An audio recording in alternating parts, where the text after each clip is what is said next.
আচ্ছা, একটা কথা বলো। আমরা সবাই জানি যে ভাগ্য বা নসিব উপরওয়ালাই লেখে।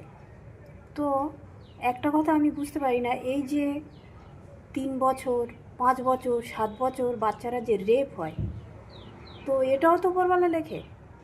তো আমি আজও পর্যন্ত বুঝতে পারলাম না যে মানে যখন ওরকম ছোট্ট ছোট বাচ্চাদের রেপ কপালে তাদের থাকে, নসিবে থাকে, এটা উপরওয়ালা তার কপালে বা ভাগ্যে নসিবে কিভাবে লেখে যে ওইটুকু বাচ্চা রেপ হবে। মানে উপরওয়ালা যখন লেখে, উপরওয়ালার কি হাত কাঁপে না যে এইটুকু বাচ্চা রেপ হবে?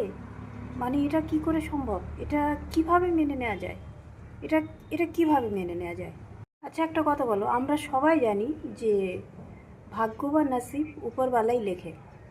তো একটা কথা আমি বুঝতে পারি না, এই যে 3 বছর, 5 বছর, 7 বছর বাচ্চারা যে রেপ হয়, তো এটাও তো উপরওয়ালা লেখে।